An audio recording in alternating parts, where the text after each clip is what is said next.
Se você assistiu à trilogia de O Senhor dos Anéis, de Peter Jackson apenas, certamente você deve ter ficado em dúvida sobre o que era aquele objeto mais semelhante a uma bola de cristal mágica. Se esse é o seu caso, você vai se surpreender ao descobrir que estas bolas, ou melhor, pedras, são mais antigas do que você poderia imaginar.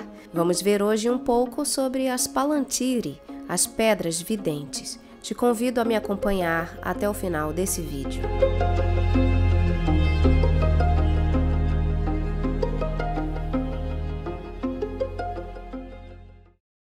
As Palantiri, que na tradução significa aquelas que observam ao longe, eram pedras que podiam ser usadas para comunicação entre si e também para ver muitas coisas em lugares distantes. Quando seu mestre olhasse para dentro de uma delas, ele poderia se comunicar com as outras pedras e com aquela pessoa que pudesse estar olhando para elas do outro lado. Se alguém em posse de uma Palantir fosse grande em poder, como um Maia, por exemplo, essa pessoa poderia manipular as pedras para ver praticamente qualquer parte do mundo e também podiam conversar em pensamento com o portador da outra pedra. No segundo volume do livro O Senhor dos Anéis, há um capítulo que nos dá bastante informações sobre as pedras, e quem explica sobre elas é ninguém mais, ninguém menos que Gandalf. Assim como em Contos Inacabados, nós também encontramos muitas informações sobre as pedras videntes. O mago diz que as Palantiri vieram de além do Ponente, de Eldamar. Os Noldor as fizeram. O próprio Fëanor talvez as tenha feito, em dias tão distantes que o tempo não pode ser medido em anos.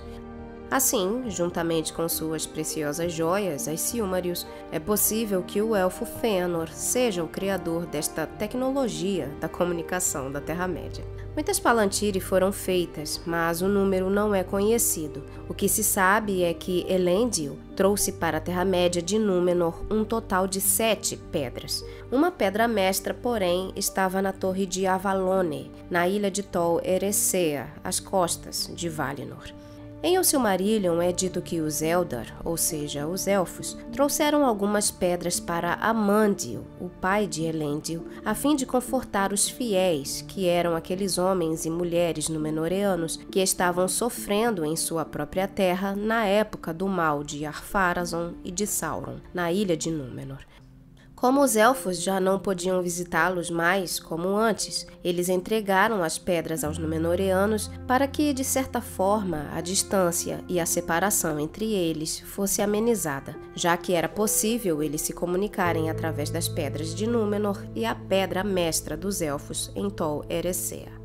É dito que o próprio Elendil, após ter vindo à Terra-média, por vezes olhava pela pedra que ficava nas Emyn-Beraid, quando o sofrimento do exílio lhe sobrevinha, e ele contemplava através dessa pedra os mares que separam. E acredita-se que assim, por vezes, ele via muito ao longe, até mesmo a Torre de Avalone, em Eressëa, onde a pedra mestra ficava e ainda fica.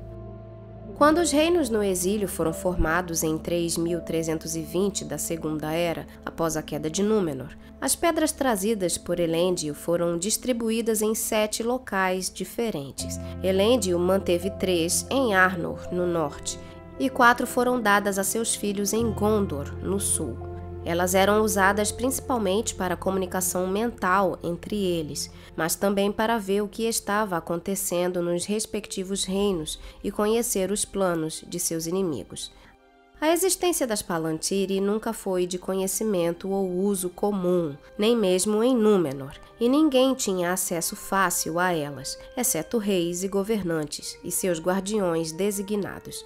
Elas eram mantidas em salas vigiadas, no alto de torres fortificadas. Assim, não era fácil ver uma Palantir, pois elas nunca eram consultadas ou exibidas em público, ainda que não fossem objetos sinistros, tampouco eram malignos. Elas simplesmente necessitavam ser utilizadas com cautela pelos reis, pois um uso inapropriado deste poder poderia se voltar contra o seu usuário. Vamos ver isso um pouco mais à frente. Já na Terceira Era, uma por uma, as pedras desapareceram do conhecimento público ou foram perdidas. A pedra de Osgiliath, por exemplo, caiu no rio Anduin durante a Guerra Civil da Contenda das Famílias, em 1432, e após o incêndio daquela cidade em 1437. Quando Arvedui, o último rei de Arnor, naufragou na Baía de Forohel, sua linhagem terminou em 1975 e ele se afogou naquela baía e levou consigo as Palantiri de Amon-Sul e Anúminas, as únicas pedras videntes de Arnor. Quando Minas Ithil caiu em 2002, sua pedra foi considerada destruída, pois os homens mais sábios e previdentes de Gondor decidiram que, caso Sauron tivesse apreendido aquela pedra, eles parariam de usar as únicas pedras restantes, a Pedra de Anor, em Minas Tirith, que ficou em poder dos regentes, e a Pedra de Orthanc, para evitar qualquer contato com o Lorde das Trevas. E nisso eles estavam certos, pois, ao que tudo indica, a Pedra de Ithil realmente chegou às mãos de Sauron. Nesta época, existia ainda no norte uma pedra conhecida como Pedra Elostirion, a Pedra de Elendil. Essa pedra estava trancada na torre de Elostirion, nas Emimberid, as Colinas das Torres. Era com esta pedra que Elendil olhava e assim conseguia ver Tol Eressëa. Logo, esta pedra estava alinhada com a Pedra Mestre em Eressëa. Assim, a Pedra Elostirion não podia responder às outras pedras que ainda permaneciam na Terra-média. Portanto, a única pedra restante com a qual os homens deveriam se preocupar era a Pedra de Orthanc, que se tornou inútil para os Gondorianos, pois quando Beren, o nono regente de Gondor, deu a Saruman a deserta Torre de Orthanc em 2759, ele provavelmente presumiu que Saruman, por ser o chefe da Ordem dos Magos e um líder em oposição a Sauron, a manteria segura. Infelizmente, Saruman a utilizou para outros propósitos não tão nobres. Aliás, é dito que o mago se interessou em se tornar o guardião daquela torre porque ele presumia que nela ainda havia uma pedra vidente, um objeto de seu interesse.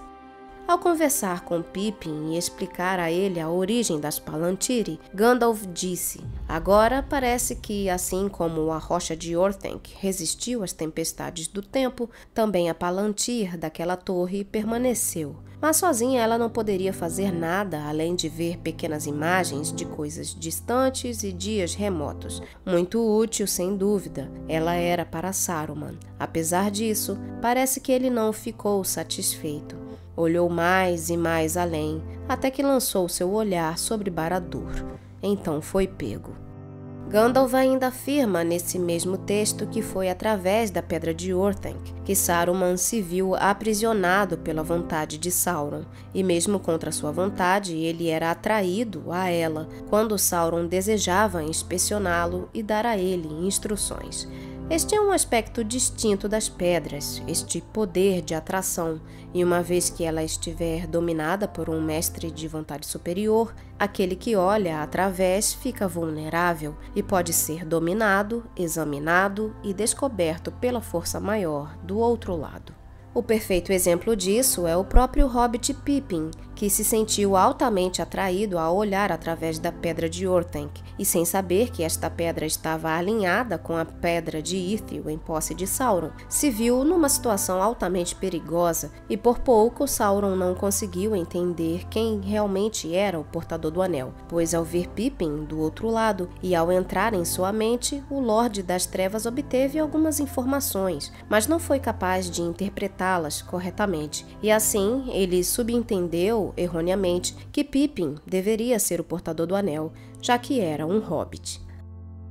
Até a Guerra do Anel, a existência das pedras permaneceu esquecida, e a Pedra de Anor, aquela que ficava em Minas Tirith, tornara-se um segredo, pois seu destino não foi revelado em nenhum dos registros dos regentes de Gondor após a queda de Minas Ithil, e supõe-se que ela foi mantida sob o mais estrito sigilo, acessível apenas aos regentes governantes e nunca usada por eles, ao que conste, antes de Denethor II.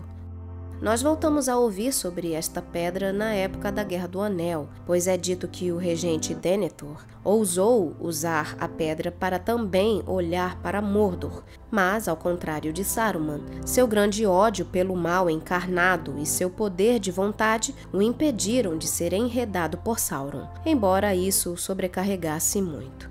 Entretanto, ele viu apenas o que Sauron queria que ele visse e, em parte por causa disso, acabou se desesperando com a iminência de destruição mostrada a ele por Sauron e assim acabou tirando sua própria vida na hora mais sombria.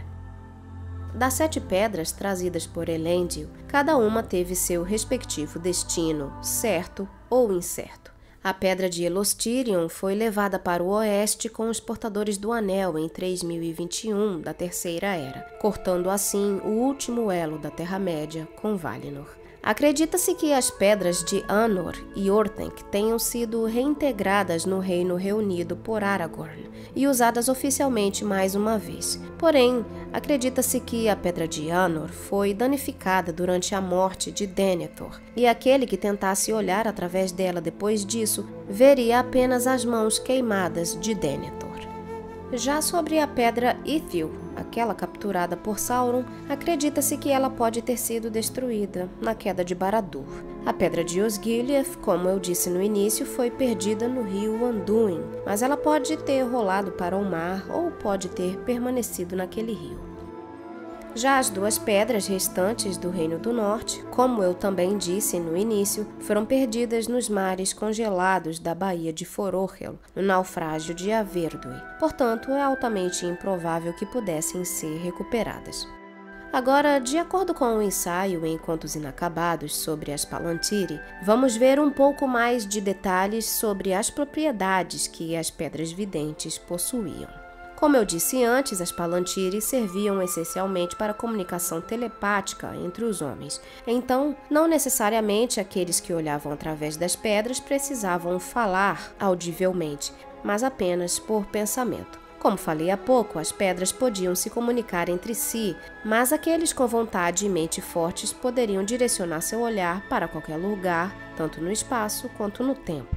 Assim, elas mostravam eventos do presente e do passado longínquo, mas não eventos futuros. Gandalf comprova isso quando diz a Pippin sobre a Pedra de Orthanc.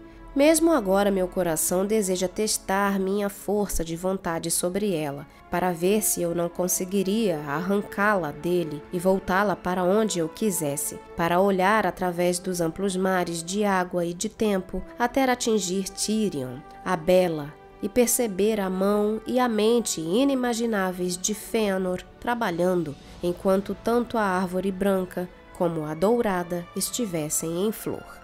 A conversa entre Gandalf e Pippin serviu para mostrar ao Hobbit a antiguidade, a dignidade e o poder das pedras, objetos com os quais ele teve a presunção de interferir, e principalmente para alertá-lo sobre como era perigoso para qualquer um usá-las, por muito nobre que fosse, em um momento em que Sauron chegou a controlar 2 delas. Uma outra evidência desse poder de enxergar o passado é o amplo conhecimento que o próprio Denethor manifestou possuir de eventos longínquos. No entanto, é importante esclarecermos que as pedras originalmente eram inocentes e não serviam a propósitos malignos. Foi Sauron quem as tornou sinistras e instrumentos de dominação e fraude.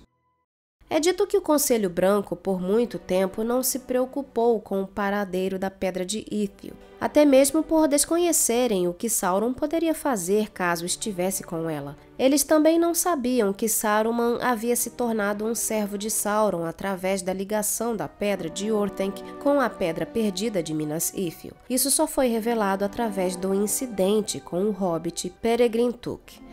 É dito também que as pedras eram bem mais receptivas a usuários legítimos e principalmente aos verdadeiros herdeiros de Elendil, como Aragorn, mas também a alguém com autoridade hereditária, como Denethor, em comparação com Saruman ou Sauron. É por isso que, como um usuário legítimo, Denethor teve forças para não ser completamente dominado por Sauron, ainda que Denethor tenha sido levado a acreditar que a vitória de Sauron era inevitável. Já no caso de Saruman, não sendo um usuário legítimo, os efeitos nele foram mais de subordinação a Sauron, ou de pelo menos de não mais oposição a ele. Outro ponto interessante sobre a utilização das pedras é o fato de que, enquanto uma estivesse sendo utilizada em contato com outra, uma terceira pedra não poderia contatar qualquer uma destas. Enquanto duas das outras pedras estavam em contato, a terceira as enxergaria ambas em branco. Como eram por direito uma herança da descendência de Elendil, qualquer herdeiro reconhecido deste rei que ocupasse um trono ou senhorio nos reinos númenoreanos tinha o direito de usar qualquer uma das Palantiri. Assim, Aragorn reivindicou o direito de tomar posse da Pedra de Orthanc, visto que ela, na época, não tinha temporariamente proprietário nem guardião. Com relação ao tamanho das pedras, sua aparência e os locais onde elas poderiam ficar, lemos que eram esferas perfeitas que em repouso aparentavam ser feitas de vidro ou cristal sólido, de tonalidade negra profunda. As menores tinham cerca de 1 pé de diâmetro, mas algumas, certamente as pedras de Osgiliath e Amon-Sul, eram muito maiores e não podiam ser erguidas por uma só pessoa. Originalmente eram colocadas em lugares adequados ao seu tamanho e aos quais se destinavam, localizando-se em mesas redondas baixas de mármore negro em uma concavidade ou depressão central, onde podiam, caso necessário, ser giradas à mão. Eram muito pesadas, mas perfeitamente lisas, e não sofriam dano se, por acidente ou com má intenção, fossem desalojadas e roladas de suas mesas. Eram de fato inquebráveis por qualquer violência que na época os homens tivessem sob seu controle então, apesar de alguns acreditarem que um grande calor, tal como o de Orodruin, pudesse despedaçá-las, e supunham que esse fora o destino da Pedra de Ithil na queda de Barad-dûr. As pedras davam apenas a habilidade de ver, não de ouvir, e aquilo que era observado, para ser visto, necessitaria de uma incidência de luz. Assim, a Palantir poderia enxergar através de uma parede, por exemplo, mas caso o recinto, além desta parede, estivesse absolutamente escuro, o observador da Palantir não conseguiria ver além da escuridão. Por último, as Palantiri não podiam observar as mentes dos homens por si só, pegando-os de surpresa ou a contragosto. Ou seja, a transferência do pensamento dependia das vontades de ambos os lados, e o pensamento só era transmissível de uma pedra para outra em concordância. Bem, espero que você tenha compreendido melhor esse assunto e se ficou alguma dúvida, comente abaixo. Por hoje é isso, se você gostou do vídeo, deixe seu like, compartilhe e se inscreva no canal para mais histórias. Eu também peço desculpas pela voz fanha de hoje, eu estou um pouco gripada, por isso a voz não está 100%, mas eu não poderia deixá-los sem vídeo, então perdoem a voz esquisita de hoje. Mando meu abraço a todos os membros do canal, obrigado pelo apoio de vocês e sejam bem-vindos novos membros. A gente se vê no próximo vídeo, um grande abraço e valeu!